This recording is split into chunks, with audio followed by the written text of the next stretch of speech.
நேயர்களுக்கு வணக்கம். இன்று நம்மோடு இணைந்திருப்பவர் மூத்த பத்திரிகையாளர் திரு வெங்கடேஷ் அவர்கள். வணக்கம் சார். வணக்கம். விஜய் அவர்கள் இன்னைக்கு தலைப்புச் செய்தியாக மாறுற மாதிரி நிறைய அறிவிப்புகளை வெளியிட்டிருக்காரு. அதுல மிக முக்கியமா பார்க்கணும்னு பாத்தீங்கன்னா, சிலிண்டர் 6 சிலிண்டர் இலவசம்னு சொல்லிட்டு அனௌன்ஸ் பண்ணியிருந்தாங்க. இப்போதைக்கு நாங்க 3 தரோம் அப்படிங்கிற ஒரு விஷயத்த சொல்லியிருக்காங்க.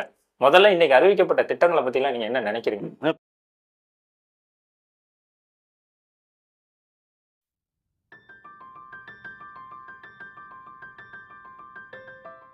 பிரமாதமா இருக்குங்க. அதான் நிறைய பேர் என்ன வாக்குறுதி கொடுத்தாங்க, செய்யலன்னு சொல்லிட்டு இருக்காங்க எதிர்கட்சி சேர்ந்தவர்கள். இங்க 100 நாள்ல பல இது பண்ணியிருக்காருங்க. அதான் நீங்க பார்க்கணுது, வாக்குறுதியில் கொடுத்தவங்களே 4 வருஷத்துக்கு அப்புறம் செஞ்சதுதான் மக்களே சொல்றாங்க. நீங்களும் கொடுத்தீங்க, செஞ்சீங்க, எப்ப செஞ்சீங்க, பண்ணீங்க அப்படிங்கிறதான் மக்களுடைய கேள்வியா இருக்கு. பட் இது கூட சொன்னதை தான் செய்வேன்னு சொன்னாரு, ஒன்னொன்னா செஞ்சுக்கிட்டு இருக்காரு. ரெண்டாவது, வளைகுடா வாரில் அங்கே அமெரிக்காவும் ஈரானும் பார்த்தீங்க அப்படின்னா முட்டிட்டு மோதிட்டு நமக்கு தெரியும். ஹார்மோஸ் பார்டரில் வரவே முடியல. இந்தியன் ஷிப்லாம் ஒன்று வரும்போது ரொம்ப ஒரு இக்கட்டான சூழ்நிலை இருந்தது. கேஸ் கிடைக்கும், புக்கிங் பண்ணால் நீங்கள் 1 மாதத்துக்கு அப்புறம் புக் பண்ணணும், வர்றதுக்கு 10 நாள் 20 நாள், அவ்வளோ டைட்டாக அந்த ஒரு பீரியடுங்க. இப்போ கடந்த 2 மாதத்துக்கு முன்னாடி அப்போது இவ்வளோ சிக்கல்கள் இருக்கும்போது கண்டிப்பாக 6 சிலிண்டர் கொடுப்பார், அதில் ஒன்றும் மாற்றமே கிடையாது. 100 நாள் வந்தோன்னா குட்டுன்னு உயிரை எடுக்கிறாங்க எல்லா பேருமே. அது மக்களுக்கே பிடிக்கல. அதை கொடுக்கணும்னா எங்கேருந்து கொடுப்பார், டைம் கொடுங்கப்பான்றாங்க அவங்க. பட் அதுக்கு ஒரு அனௌன்ஸ்மெண்ட் இன்னைக்கு சட்டசபையில் ஏற்கனவே 5 லட்ச ரூபாய் எழுத்துன்னு சொல்லி 25 லட்ச ரூபாய் மாத்திருக்காரு. எந்த கவர்மெண்ட்டும் பண்ணாத விஷயத்த பண்ணார். எல்லாமே 1 லட்சம் 2 லட்சம் இன்க்ரீஸ் பண்ணுங்கன்னு பேசணும், பண்ணவே மாட்டேன்ட்டாங்க எழுத்துன்னு சொல்லுங்க. ஆனா திடீர்னு 4 மடங்கு அதிகப்படுத்திருக்காரு. சாதாரண விஷயம் கிடையாது. 5 லட்சத்தை 25 லட்சம் மாத்திருக்காரு. பட் இதெல்லாம் பேச மாட்டேங்கிறாங்க. 6 சிலிண்டர் என்னாச்சு, 2500 ரூபாய் என்னாச்சு. மக்களே சொல்றது அவர் தருமோ திரட்டுங்களை பத்தி கவலை இல்லைன்ட்டாங்க. பட் இன்னைக்கு விஜய் அவர்கள் சொன்னது, தமிழக முதலமைச்சர் சொன்னது 6 சிலிண்டருக்கு பதிலாக 3 சிலிண்டர்கள் இப்போ தரப்படும் அப்படி மாதிரி சொல்லிருக்காங்க. ஏன்னா அங்கே நிறைய இன்னும் அந்த பிரச்சனை முடியல, வளைகுடா வாரில் நிறைய பிரச்சனைகள் இருக்கு. அதுக்கு மீறி இந்த ஒரு 3 சிலிண்டர் தர்றேங்கிறதே எவ்வளோ பெரிய விஷயம் கதை. அதையும் புரிஞ்சிக்கவே மாட்டேங்கிறான். ஒன்றுமே புரியல எனக்கு மக்கள்கிட்ட. எதையாவது விமர்சனம் பண்ணணும், அவ்வளோதான். பட் மக்கள்கிட்ட இவர்கள் விமர்சனம் பண்ண அந்த இமேஜ் குறைகிறதே தெரியல. பட் அது ஒரு சிறப்பான விஷயமா நான் பார்க்குறேன். ஸோ இப்போ அதுக்கு வேண்டிய வேலைகள் அதிகாரிகிட்ட சிஎம் விஜய் அவர்கள் சொல்லிட்டாங்க. ஸோ வேலையை ஸ்டார்ட் ஆகுது. நெக்ஸ்ட் இயர் ஜனவரியிலேருந்து இந்த 3 சிலிண்டருக்குள்ளதை நீங்கள் வாங்கிட்டு பண்ணும்போது அந்த என்ன பணமோ அதை உங்கள் பேங்க் அக்கௌண்ட்டில் வந்துடும் அப்படிங்கிற விஷயத்த இன்னைக்கு சொல்லி முடிச்சிட்டார். அதுக்கு ஒரு முற்றுப்புள்ளி வச்சுட்டார். பட் இந்த பிரச்சனையெல்லாம் முடிஞ்சதுக்கு பிறகு ஒருவேளை ஜனவரி மாதம் 3 சிலிண்டர் தரேன் இருக்கார் இல்லையா, அப்போவே பிரச்சனைலாம் முடிஞ்சு எல்லாம் ஈஸியாகிடுச்சா அந்த 6 சிலிண்டரும் மக்களுக்கு இயங்கப்படி கூட அந்த பணம் சேர்ந்துடும். ஸோ இப்போ இதுக்கே நீங்கள் பார்த்தீங்க அப்படின்னா வருஷத்துக்கு 4000 கோடி செலவாகும் பட்ஜெட்டில். மக்களுக்கு அதாவது பல 1000 கோடிகள் எங்கெங்கோ போச்சு. அது அப்படியே திருப்பி அரசு கஜானா கொண்டு வர வச்சிருக்காரு. ஸோ இதன் மூலமாக மக்களுக்கு என்னென்ன சொன்னமோ அதை செயல்படுத்த போறாரு. ஸோ 3 சிலிண்டர் இப்போ ஓகே பண்ணியாச்சு. இப்போ இனிமேல் என்ன பேச போறாங்க, இப்போ எப்படி தான் பேசுவாங்க, 6க்கு 3 தானே கொடுக்குற, இன்னும் 3 எங்கே போச்சுன்னு பேசுவாங்க. வெயிட் பண்ணுங்க. அது வர்றது இப்போ அவங்களோட விமர்சனம் வரதான் செய்யும். ஸோ வந்துட்டு போட்டோம். ஆனால் மக்கள் இதை இப்போ மத்தியானம் வரும்போது கேட்கும்போது பார்த்தோம்னா இது ரொம்ப சந்தோஷமா இருக்கு எங்களுக்கு அப்படின்னு தகவல் தான் இப்போ சொல்றாங்க மக்கள். இதை இவ்வளோ சிரமத்திலையும் இவ்வளோ பிரச்சனையிலையும் மக்களுக்கு நம்ம செய்யணும் சொன்னதை அப்படிங்கிறதுல சொன்னதை தான் நான் நினைக்கிறேன். இன்னொரு விஷயம் என்னன்னா, 2.5 லட்சம் வருமானத்துக்கு கீழே உள்ளவங்க சிறு குறு விவசாயிகளுக்கு மட்டும்தான் அந்த சிலிண்டர் ஃப்ரீங்கிற ஒரு விஷயத்தையும் சொல்லியிருக்காங்க. இதை வச்சு ஏதாவது அரசியல் கட்சிகள் எல்லாருக்கும் கொடுக்கலைங்கிற கேள்வியும் கேட்கப்படும்ல சார்? இல்லைங்க, நீங்க யாராருக்கு தகுதி, அதாவது நீங்க வருமானம் ஓரளவு மிடில் இருக்கிறவங்க கேஸ் இவ்வளோ தான் வாங்க முடியும்னு அதை பார்த்து பொத்தி பாதுகாத்து ஆஃப் பண்ணி ஆரம்பித்து முக்கியமான சமையல் பண்ணுறவங்க, நீங்கள் 6 சிலிண்டருக்கு போல நீங்கள் 12 சிலிண்டர் மாதத்துக்கு ஒரு சிலிண்டர் யூஸ் பண்ண எத்தனையோ ஃபேமிலி இருக்காங்க. கண்டிப்பாக அவர்களுக்கு கொடுக்க முடியுமா? நீங்கள் யாராருக்கு தகுதியின் அடிப்படையில் இருக்கோ அதுதான் நீங்கள் பண்ண முடியும். எல்லா பேருக்கும் பண்ண முடியாது. ஆனால் எல்லா பேருக்கும் 234 சட்டசபைக்கும் கார் தருவேன்னு சொன்னதுக்கு என்ன பிரச்சனை பண்ணாங்க? நீங்க இப்படி செஞ்சாலும் பிரச்சனை பண்ணீங்க, இப்படி சொன்னாலும் பிரச்சனை பண்ணீங்கன்னா ஒரு மனுஷன் என்னதான் பண்ண முடியும்? அதனால நீங்க பேசுறத பேசதான் செய்வாங்க, விமர்சனம் வரதான் செய்யும். அதனால என்ன தகுதியின் அடிப்படையில் அதனுடைய டீட்டெயிலாக என்கொயரி பண்ண சொல்லியிருக்காங்க. அந்த பேசிக்கில் கண்டிப்பாக மக்கள்கிட்ட போய் ரீச் ஆகும். அப்படிப்பட்ட மக்கள் கிட்டத்தட்ட 1,40,00,000 மேற்பட்டவர்கள் இருக்கிறதா ஒரு தகவல் இப்போதைக்கு வருது நமக்கு. அதை ஓகே. அவர்கள் பயனடைவாருங்கள, அது ரொம்ப முக்கியம் தானே. கண்டிப்பா. ஏங்க உங்ககிட்ட நீங்க 10 சிலிண்டர் வாங்குற அளவுக்கு ஒரு கெப்பாசிட்டி இருக்கும்போது நீங்க ஏன் இப்ப கவர்மெண்ட்டை கேட்குறீங்க? இல்லாதவர்களுக்கு கொடுக்கணுங்க, அதுதாங்க சிறப்பு. ஓகே. அதை தான் முதலமைச்சர் செய்யறதுக்கா இப்போ அந்த ஆய்வுகளை மேற்கொள்ள சொல்லியிருக்காரு. Okay sir. அடுத்து இந்த பரந்தூர் விமான நிலையம், அவர் வந்து எலெக்ஷன்ல நின்று முதலமைச்சர் ஆகிறதுக்கு முன்னாடியே அவர் போய் கலந்துக்கிட்டு அந்த போராட்டக்காரர்களுக்கு ஆதரவு தெரிவிச்சிருந்தாரு. நான் ஆட்சிக்கு வந்தா இந்த திட்டத்தை ரத்து பண்ணுன்னு சொன்னாரு. சொன்னதை செஞ்சிருக்காரு. இதை எப்படி பாக்குறீங்க? அவர் எப்பவுமே சொல்றதான் செய்வேன்னு சொல்லுவாரு, ஓகே. செய்யறதா சொல்லுவேன்னு சொன்னார். விக்கிரவாண்டி மாநாட்டிலே இந்த விஷயத்தை இங்க வந்து கையில் எடுத்தார். நிச்சயமாக இதற்கு மிகப்பெரிய எதிர்ப்பு குரல் வரும், நான் வந்ததுக்கு அப்புறம் திட்டம் கைவிடப்படும் சொன்னார். 2025 இந்த மிடில் போய் நேரடியாக மக்களை போய் பார்த்து பேசிட்டு வந்த நிகழ்ச்சியும் இருக்கு. மிகப்பெரிய எதிர்ப்பு குரல் கொடுத்தார். பல பேருடைய வாழ்க்கை நாசமாயிரும், வாழ்வாதாரம் போயிடும். அந்த விஷயத்த பேசிட்டு வந்தாங்க. இப்போ நிறைய பிரச்சனைகள் ஓடுச்சு. ஸோ ஏர்போர்ட் அத்தாட்டிலேருந்து வந்து நம்ம முதலமைச்சர் சந்திச்சுட்டு பேசிட்டு போன விஷயங்கள் உங்களுக்கு தெரியும். எல்லா அதிகாரிகளும் கூப்பிட்டு ஃபுல்லாக கலந்தாலோசனை பண்ணாரு. இறுதி முடிவை நீங்கள் அனௌன்ஸ்மெண்ட் கொடுத்துருக்காரு. 13 கிராமங்களை சேர்ந்த அந்த ஏகனாபுரம் மக்கள் கிட்டத்தட்ட 10,000 பேர் இருக்காங்க. அப்படி கண்ணீர் சிந்த பேசுறாங்க. இன்னைக்கு பட்டாசு வெடிச்சு ஸ்வீட்லாம் கொடுக்குறாங்க. அது ஒரு பக்கம் சந்தோஷத்தை சொல்றாங்க. ஒரு பெரியவர் அழுகிறார், பேச முடியல அவர்னால, திணறுது வார்த்தை.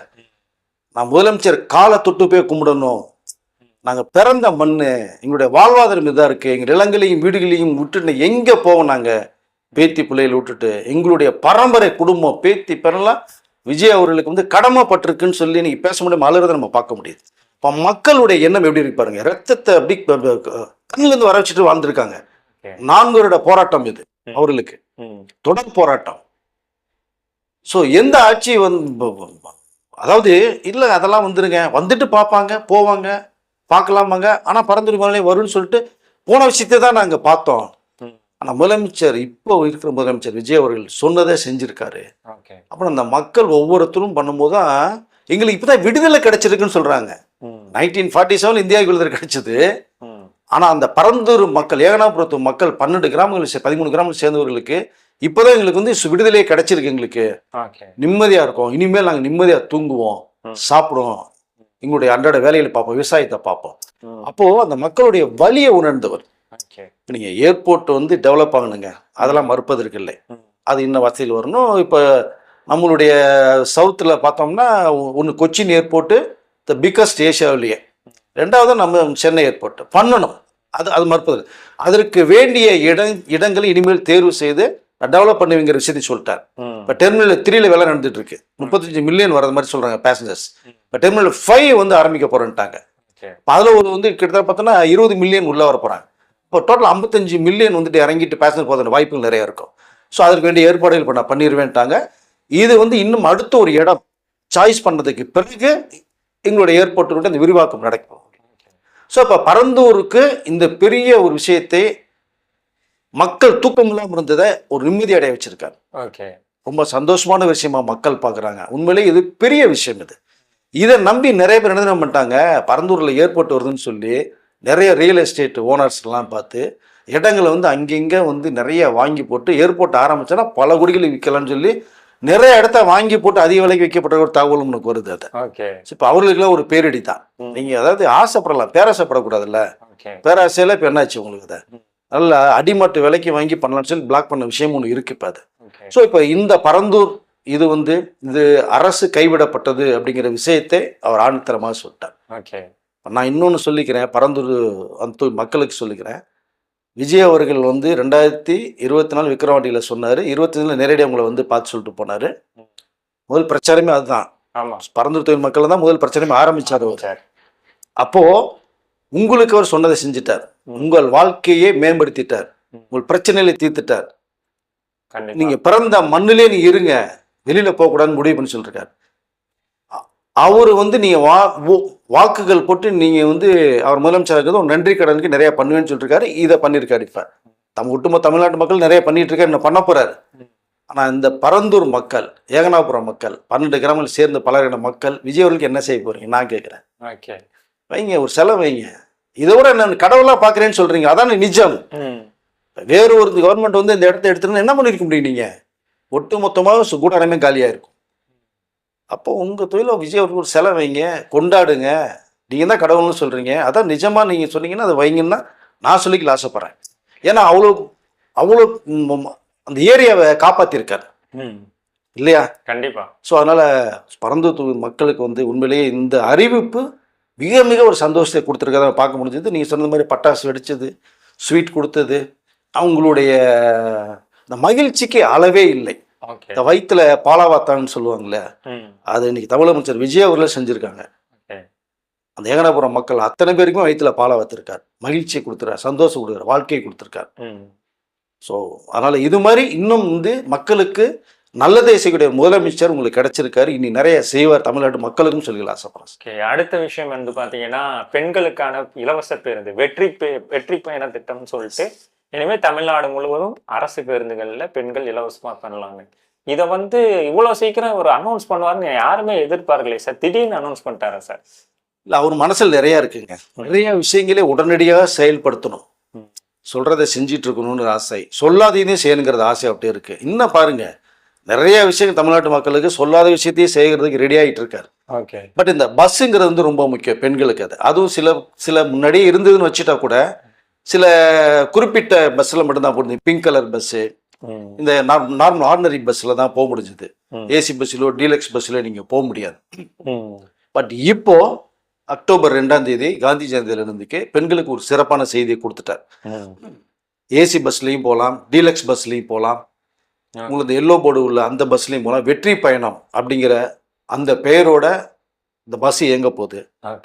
பெண்கள் எல்லா பேருமே நீங்கள் குறிப்பிட்ட இடங்களுக்கு மட்டும் இல்லை, முதல்ல 40 கிலோமீட்டருக்குள்ளே போகிற மாதிரி தான் இருந்தது. இப்போ நீங்கள் மாவட்டம் டு மாவட்டம் போகலாம், ஊர் விட்டு ஊர் போகலாம், எங்கேனாலும் நீங்கள் வந்து தமிழ்நாடு பூரா நீங்கள் போயிட்டு நிம்மதியாக வரலாம். ஏன்னா வேலைவாய்ப்புக்கு நிறைய பேர் போவீங்க, பணமில்ல எவ்வளோ பேர் இருக்காங்க. நீங்கள் டக்குன்னு ஒரு வந்து ஏசி பஸ்ஸில் 600 ரூபா கொடுத்து போகணுன்னா முடியாது, 400 ரூபா கொடுத்து போக முடியாது. இன்னமும் நிறைய பேர் இருக்காங்க. கண்டிப்பாா. ஸோ அந்த மக்களுக்கு இது மிகப்பெரிய வரப்பிரசாதமாக அமையும். ஓகே. அதனால் திட்டங்கள் முதல்ல நிறைய இருந்த கூட செயல்படுத்தாமல் இருந்ததை நம்ம பார்க்க முடிஞ்சது. ஓகே. குறிப்பிட்ட பேர் மட்டும்தான் அந்த பஸ்ஸில் போக முடிய மாதிரி இருந்தது. நீங்கள் ஒட்டுமொத்தமாக தமிழக மக்கள் பெண்கள் 52% பேர் வாக்கு உள்ளவங்க இருக்காங்க. பெண்கள் ஒட்டுமொத்தமாக எவ்வளோ பேர் இருக்காங்க உங்களுக்கு? அதை ஆண்களை விட பெண்கள் அதிகமாக இருக்காங்க. 8 கோடி மக்களில் 60% கிட்ட இருக்கிற ஒரு தகவல். ஸோ அவ்வளோ பேரும் போகிறதுக்கான வாய்ப்புகள் நிறைய இருக்குங்கிற அந்த ஒரு நல்ல செய்தியை கொடுத்துருக்காரு. அக்டோபர் 2லேருந்து செயல்படுத்துறது மாதிரி ஒரு செய்தி வருது. இனிமேல் நீங்கள் தைரியமாக நீங்கள் எங்கே போனாலும் யாரையும் பார்க்கனாலும் செய்யனாலும் ஒரு பேக்கை தூக்கிட்டு நீங்கள் பஸ் ஏறி அழகாக போயிட்டே இருக்கலாம் அப்படிங்கிறதா அவர் சொல்கிறாரு. ஸோ பெண்களுக்கு இன்னும் நிறைய விஷயங்கள் இந்த செய்கிறதுக்கான அந்த வேலையில் ஒரு சார்ட் போட்டுட்ருக்காரு. அது முக்கியமாக இப்போ இது பண்ணியிருக்காரு. அடுத்த திட்டமா தாய் மாமன் தங்க மோதிர திட்டம், அதையும் அனௌன்ஸ் பண்ணியிருக்காரு. அதுவும் அண்ணா அவர்கள் பிறந்த நாள்ல ஆரம்பிக்கிறதா சொல்லியிருக்காங்க. ஸோ அந்த திட்டத்தை பற்றி கொஞ்சம் சொல்லுங்க. அது சிறப்பான திட்டங்க, பெண்கள் மத்தியில் ரொம்ப வரவேற்பக்கூடிய ஒரு விஷயம். தாய் மாமன் தங்க மோதிரம், உங்கள் அண்ணன் சீர் அப்படிங்கிறது வந்து அது பெண்களுக்கு தான் தெரியும் அந்த அந்த சந்தோஷத்துடைய அளவு. கண்டிப்பாக அரசு ஆஸ்பத்திரியில் பிறக்கும் குழந்தைகளுக்கு வரக்கூடிய அறிஞர் அண்ணா அவர்கள் பிறந்த நாள்ல இருந்து அக்டோபர் 15 இங்கே கூட பாருங்கள், அறிஞர் அண்ணா அவர்களில் வந்து அவருடைய பிறந்தநாள் ஆரம்பிக்கிற திட்டத்தை நீங்கள் பாருங்க. ஸோ இப்போ 1 கிராம் எவ்வளோ அந்த டேட்லேருந்து எவ்வளோ குழந்தைகள் பிறக்கிறாங்களோ அத்தனை குழந்தைகளுக்குமே அதுக்கு வேண்டியது இந்த டெண்டர் ஒன்று விடப்பட்ட ஒரு விஷயம் இருந்தது. அதுவும் பார்த்தீங்கன்னா ஓப்பன் டெண்டர் தான் விட்டார். யார் அவர் கிட்ட 11 பேர் இந்த களத்தில் இறங்கினாங்க. ஜாய் ஆலுகாஸ்லேருந்து ஜிஆர்டிலேருந்து நிறைய பேர் உள்ளே இறங்கினாங்க. சரவணா ஸ்டோர் இறங்கிச்சு. பட் சரவணா ஸ்டோர் ஹையஸ்ட்டாக 15,000க்கு மேற்பட்ட அமௌண்ட்டை கோட் பண்ணாங்க. அப்புறம் அவர்கள் ஒவ்வொருத்தர் 1300, 950 அப்படி இப்படி வந்து 410 ரூபா வரைக்கும் வந்து கடைசியில் L1ல் ஜாய் ஆலுகாஸ் மட்டும் 1 பைசாவில் தரேன்னு சொல்லிட்டாங்க. அதுதான் எல்லாருக்கும் ரொம்ப வியப்பாக இருக்குது. எப்படி ஜாய் ஆலுகாஸ் 1 பைசாவில் முடியும்? சரவணா ஸ்டோர் வந்து 15,000க்கு மேலே நோட் பண்ணிருக்காங்களே, இது எப்படி அவருன்னா இப்படி நோட் இப்படிலாம் நிறைய ஆர்குமெண்ட்ஸ் போச்சு. கல்யாண் ஜுவல்லர்ஸு 978 ரூபாய்க்கு இந்த 1 கிராம் கோல்டை வந்து பண்ணித்தரது மாதிரி அவங்க டெண்டர் நோட் பண்ணாங்க.